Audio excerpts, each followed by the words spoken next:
Dans ce troisième cours sur le Rav Ben Sion Abba Shaul, Zecher Tzadik Kadosh Uvracha, je vais un peu vous raconter ce côté un peu caché de lui, son côté Mekoubal du Rav Ben Sion.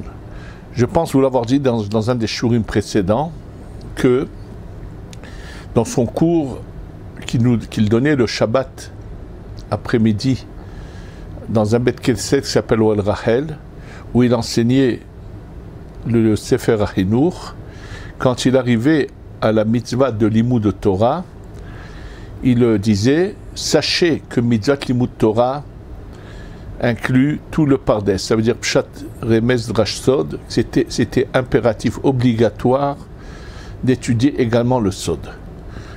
Que feraient les personnes qui ne sont pas aptes à cela?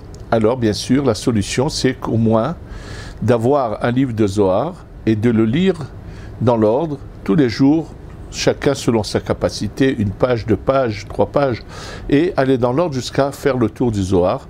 C'est de cette manière-là que éventuellement les gens qui n'ont pas l'aptitude pourraient s'acquitter. Mais les Talmidei Chachamim, les gens qui apprenaient la Torah, qui ont des érudits dans le Pshat, il leur disait qu'ils avaient l'obligation également d'étudier la Kabbalah. Maintenant, il faut savoir que dans l'étude de la Kabbalah, il y a différentes approches. Ça veut dire, nous avons le Zohar, bien sûr, et ensuite nous avons ce qu'on appelle le Harizal. Parce qu'avant le Harizal, il y a eu des choses qui ont été écrites, ce qu'on appelle le Kabbalah des Rishonim, mais nous savons que le Harizal a révélé l'authenticité du Zohar, comment Rabbi Shimon ben Yochai l'a transmis. Et bien sûr, chez nous les Sfaradim, il est hors de question d'aller contre ce qu'écrit le Harizal en aucun cas. On ne peut pas trouver des preuves dans le Zohar ou dans le Tikkun HaZohar contre le Harizal, comme lorsque, à l'époque du Rashash, le Rabbi Shalom Sharavi, il y a 300 ans, il y avait les grands Mekoubalim de Tunis qui avaient envoyé des questions au Harizal, au Rashash, et bien sûr le Rashash a même envoyé son fils avec ses écrits à lui pour qu'il aille leur transmettre, leur expliquer comment le Rashash voyait les choses, que ça allait répondre à leurs questions. Et dans un des textes, il semble qu'ils ont posé une question du Zohar, et il leur dit, mais vous imaginez bien que le Harizal a tout vu, donc vous ne pouvez pas poser de questions à partir de Zohar sur ce qu'il a dit, il faut essayer de comprendre, et c'est tout. D'ailleurs, il le dit même dans un autre endroit, le Rashash, que les paroles du Harizal, c'est Divrei Elohim Haïm Emet, ce sont des paroles sûres, justes à 100%.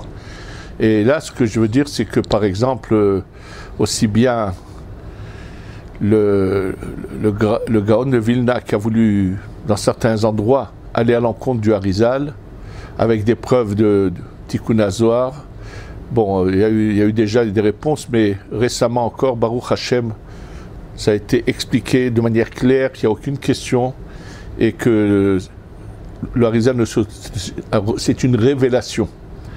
Maintenant, après le Harizal, il y a eu différentes manières d'aborder les écrits du Harizal. Et nous avons, le Rashash. Donc le Rashash, c'est celui qui a ensuite fait le Shulchan Aruch, la Kabbalah, qui a expliqué comment il fallait faire les Kavanot. Et ça, c'est le chemin qu'a suivi Rav Ben Sion Abba Shaul, et il s'est souvent exprimé en extase de la profondeur, de la grandeur du Rashash.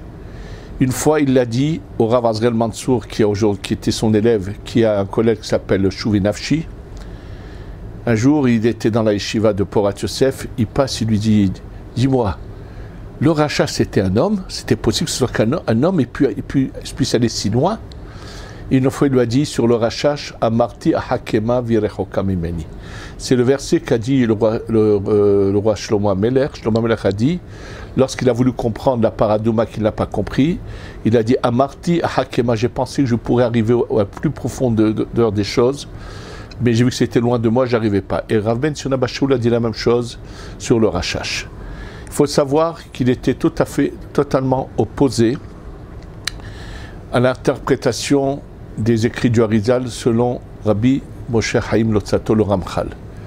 Et il y a un contemporain qui a écrit un commentaire sur le Etzraïm sur les écrits du Harizal, et qui est allé, il y a pas mal d'années de cela, voir Rav Ben Sion Abba Shaul pour qu'il lui donne une lettre d'approbation. Et il a ouvert le livre, il a commencé à le feuilleter, à passer. Il lui a dit, je suis désolé, puisque tu ramènes dans ton livre le commentaire du Ramchal, je ne te donne pas de lettre d'approbation. Ce n'est pas que Rav Ben Sion, l'ensemble des Mekoubalim Sfaradim qui vont selon le Rashash, bien sûr.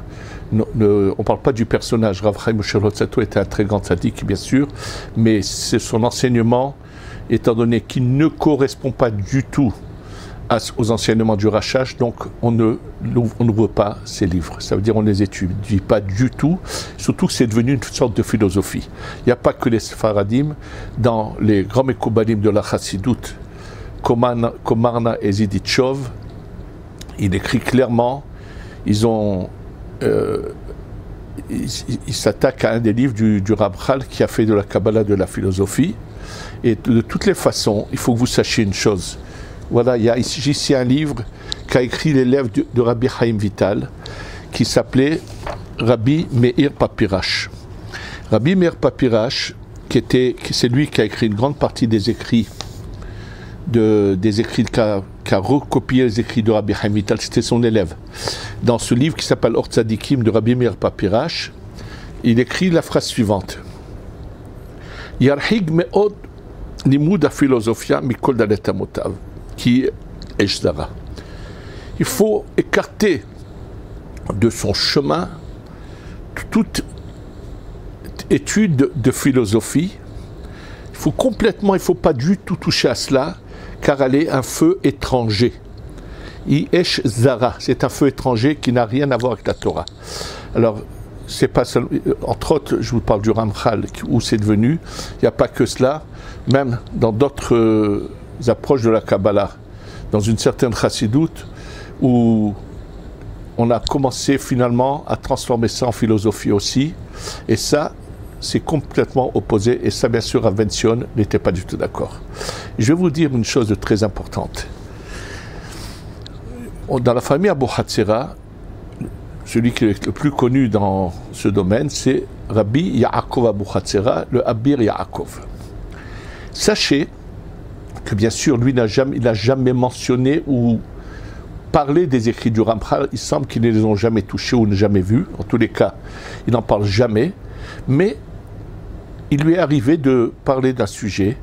Il semble qu'il avait entendu l'opinion du Rashash par les shlichim, par ces rabbanim qui venaient d'Eretz Israël au Maroc. Et il y a un point où avant le Rashash, il y a eu celui qu'on appelait Rav Immanuel Hayriki, l'auteur du Mishnat Chassidim. C'est un Mekoubal italien qui a pris avec Yerushalayim, qui a finalement, malheureusement, l'un de ses voyages a été assassiné en Italie. Et le livre Mishnat Chassidim, c'était le livre le plus étudié chez les Séfaradim, surtout par exemple au Maroc. Et bien sûr, Chaz v'Shalom, Mishnat Chassidim n'a jamais touché à la philosophie ou quoi. Simplement, il a fait un résumé de... comment on appelle ça? Il a fait un résumé des écrits du Harizal. Et dans son résumé, il arrive qu'un problème, le soir de Pessah, il apparaît qu'on ait deux fois les mêmes kavanot dans la tfila et ensuite dans le seder. Alors bien sûr, c'est un des points que je vais vous signaler, que je vous expliquais. Naturellement, le Mishnat Chassidim dit oui, c'est vrai, on a fait ça dans la tfila, on est sorti du Bet Knesset, c'est parti, et on va faire revenir cela dans le seder. Ça, c'est l'opinion du Mishnat Chassidim. Le Rashash qui a vu cela dit non, c'est inexact. Le Rashash a un point très important, et c'est là-dessus, c'est une des bases de l'enseignement du Rashash. Quelque chose qui a été réparé, on n'y touche plus, monte et se rapproche de plus en plus du Ein Sof, de la lumière infinie. On n'y touchera plus du tout, c'est fini. Donc c'est faux de penser que ce qu'on a fait à la Tfila de Pessah est parti et il faut qu'on le fasse de nouveau venir. Et le Rashash dit non, c'est pas du tout. La tfila, c'est de la parole. La parole, ça s'appelle la pnimiout, l'intériorité des mondes supérieurs. Le seder, c'est de la nourriture. On fait venir ces kavanot par la boisson des 4 verres et par la matzah. Ce qu'on appelle la chitzoniout, l'extériorité des mondes. Donc, c'est 2 choses. Bien sûr. Alors là-dessus, par exemple, Rabbi Yaakov Abuchatzera, dans son livre, lui ramène l'opinion du Mishnat Chassidim. Et apparemment, il a eu les échos du Rashash, il n'a pas voulu accepter. Et pourtant, regardez la grandeur de la famille Abuchatzera. Aussi bien Baba Saleh, Baba Meir. Et aujourd'hui, Rabbi David de Nahariya, à chaque fois qu'on leur a posé la question, ils ont été catégoriques. Ici, en Eretz Israël, on suit le Rashash. Et, chose très, très, très surprenante, j'ai un très bon ami à moi qui m'a raconté un fait qu'il a vu de ses yeux. Il allait souvent voir Baba Meir à Ashdod. Et lors d'un voyage d'un groupe de Avrechim dans une camionnette, en route, ils parlaient des 2 approches de la Kabbalah, de Rabbi Yaakov et du Rashash, et ils ont dit qu'apparemment, il y aurait des points sur lesquels il y a un désaccord. À la seconde où ils sont rentrés chez Rabbi Meir, avant qu'ils ouvrent la bouche, regardez le Ruach HaKodesh qu'avait Baba Meir. Baba Meir leur dit non, mon grand-père n'est jamais en désaccord avec le Rashash, il ne fait qu'expliquer ses paroles. Bien sûr, il faut comprendre, mais n'empêche que eux, en Eretz Israël, quand on leur posait la question, ils étaient tous unanimes que le sidour qu'il faut, le tfilot qu'il faut, c'est le sidour Rashash. D'ailleurs, je peux vous dire une chose, que je l'ai vu de mes yeux, le Rav Seneor qui habitait ici à Yerushalayim, le grand-père de celui qui est aujourd'hui rabbin à Créteil, son grand-père qui était un grand Mekouba, le Yahya Seneor. J'étais à la maison et je peux vous dire que j'ai vu de mes yeux, il étudiait le Sidour Rashash et c'est là-dessus qu'il faisait ses kavanot. Et là-dessus, Rav Ben Sion Abba Shaul voulait absolument que les gens qui étudient arrivent au Sidour Rashash et le pratiquent. C'était ça, il l'a dit souvent, qu'il fallait arriver à la pratique par le Sidour Rashash. C'était ça son opinion. Et bien sûr, qu'il disait qu'il faut absolument qu'il y ait des minyan de Mechavnim. Et sachez que pour lui, celui qui ne voulait pas étudier la Kabbalah, n'accomplissait pas complètement la mitzvah de l'Imout Torah. C'était ça son avis. Et donc ceux qui aujourd'hui ont décidé de vouloir absolument le suivre dans son côté halakha, ils doivent savoir que quand on prend un rav et qu'on veut le suivre, on le suit dans tout, et qu'on doit savoir que c'est sans cette partie de la Torah, c'est comme si on avait retiré la neshama à la Torah. Et c'est pour cela que lui, c'était ça son opinion, et que, mais même dans cette opinion, il fallait le savoir que le chemin qu'il fallait suivre, c'était celui-là. Quand je vous ai parlé de Rav Ben Sion par rapport au Ramchal, pas que lui, il y a le témoignage de quelqu'un qui est encore vivant, qui était chez Rav Mordechai Sharavi, qui m'a dit que lorsqu'une fois on lui a apporté un livre du Ramchal, il a répondu à celui qui était à côté de lui, retire ça de moi, je ne veux pas. Il ne voulait pas du tout avoir cette approche. Et je répète, on ne parle pas du personnage qui était un tzaddik, mais sa manière d'aborder la Kabbalah n'est pas admise dans le monde des Mekoubalim, généralement séfarade. Et je vous dis, pareil, même le Leshem, qui va selon le Gaon, qui lui est en extase du Ramchal, le contredit en plusieurs points où il n'est pas d'accord avec lui. Donc Leshem, c'est le grand-père du Rav Eliashiv, qui a écrit le livre Leshem Shebo Vahlama, n'est pas non plus d'accord. Et nous, donc, on a un chemin qui est clair, tout simplement. Il y en est de même qu'on ne suit pas le Rav Ashlag dans son approche de la Kabbalah, parce que tout simplement, il faut savoir que ce sont des révélations. Le Harizal a eu des révélations, le Rashash a eu des révélations. Le Rashash, lorsqu'il était dans son Beth Midrash, il y a un témoignage là-dessus, il de temps en temps fermait les yeux et les élèves attendaient, sa neshama montait là-haut et quand il redescendait, il leur disait voilà ce que maintenant on m'a répondu, on m'a enseigné. Et pourquoi on le sait? Parce qu'il y a un livre qui d'ailleurs ramène un témoignage sur un passage. Ce livre s'appelle Shemesh Umagen. Et il ramène qu'une fois, lorsque le Rashash était dans son cours, il a fermé les yeux et très rapidement il est revenu, il a donné la réponse. Et ils m'ont dit, mais j'ai ici l'histoire que j'ai collée dans mon livre, et ils lui ont dit, mais pourquoi ça a été si rapide cette fois? Il leur a dit, maintenant à Salonique vient d'être décédé Rabbi David Serero. Il y avait à Salonique en Turquie, en Grèce, il y avait un Rav David Serero qui était un grand tzaddik. Il a dit, puisqu'il vient d'être décédé, lorsque sa neshama est montée, elle a nettoyé tout l'air, elle a retiré les clipots ça m'a permis à moi que ma neshama puisse monter rapidement, revenir et vous donner l'enseignement. C'est la raison pour laquelle nous ne bougeons pas de cela. Et aujourd'hui, même dans le monde Ashkenaz et Chassidé, tous ceux qui aujourd'hui veulent suivre les Kavanot, le seul sidour qui a été repris par tout le monde pratiquement, c'est le sidour du Rashash, et qu'il y en a qui perdent leur temps à vouloir inventer des sidourim selon le Ramchal. Ils n'ont jamais réussi de toutes les façons dans leur enseignement, mais ils perdent leur temps, puisqu'on a un enseignement duquel on ne bouge pas, qui est une transmission, et qui est d'ailleurs aujourd'hui, il y a la Yeshiva Sha'ar HaShamayim, qui est complètement de Rabbanim prestigieux Ashkenaz, il y a Torah Chacham, il y a énormément aujourd'hui, il y a le Rav Ehrenfeld qui a écrit énormément de livres sur le Rashash. Il y a de plus en plus justement dans le monde chassidique surtout, qui ont repris ces écrits et comprennent que ce qui est marqué là-bas, c'est une profondeur sans pareil, et en beaucoup de points on retrouve cet enseignement sous autres mots chez le Baal Shem Tov, ressemble énormément dans beaucoup de points au Rashash. Pour finir, je vais juste vous dire que le premier rabbi de Belz, qui s'appelait le rabbi Shalom de Belz, qui était donc en Europe bien sûr, le premier des Admour de Belz, Rabbi Shalom, avait entendu parler des écrits du Rashash. Il a demandé à un de ses chassidim de voyager à l'époque jusqu'en Eretz Israël pour lui ramener le sidour avec les écrits du Rashash.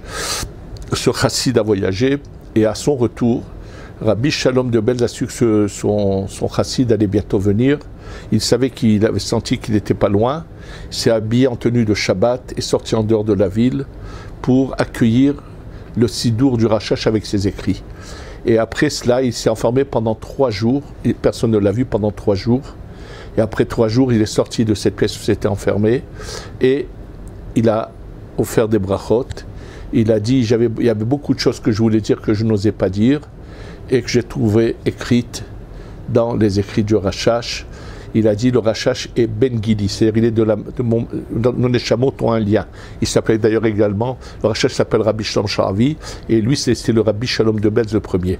C'est pour ça que l'actuel Admour de Belz, dans sa jeunesse, a étudié chez le Rav Mordechai Sharavi ici à Yerushalayim, l'enseignement du Sidour, et bien sûr, pour eux c'est évident que c'est uniquement cet enseignement qui est l'authentique qu'on doit suivre, et c'est ça ce qui était le derrière du Rav Ben Shona Bas Shaul, qui bien sûr voulait absolument qu'il y ait un maximum de gens qui soient Mechavnim, et le Rav Azriel Mansour de la Yeshiva Shuvinafshi, qui est une yeshiva de Mekoubalim, m'a raconté de sa bouche qu'il était l'élève du Rav Ben Sion dans le Pshat HaKoporat Yosef.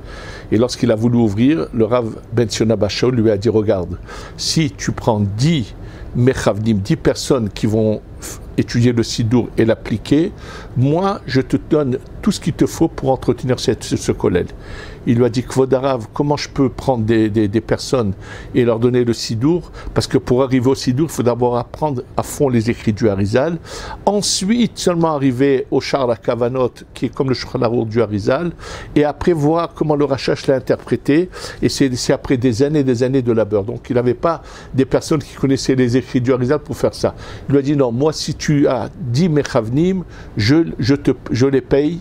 Et c'est ça ma condition. C'est pour vous dire à quel point il tenait à ce que le Sidour du Rashash soit répandu, que Be'ezrat Hashem, son srout, nous accompagne, qu'on aille dans son chemin, et qu'on soit zochim à la pnimiyut, à la lumière de la Torah. Et je voudrais finir par ce verset qu'a dit David HaMelech, Gal Einai ve'abita niflaot mitoratecha. Gal, soit découvre mes yeux et je pourrai regarder la beauté de la Torah. Vous savez que le mot Gal, c'est une allusion à l'Akba Omer qui est dans les Teilim. Gal Aina V'Teflo Toratecha. Qu'Hachem nous aide à connaître la pnimiyut de la Torah. Amen ve Amen.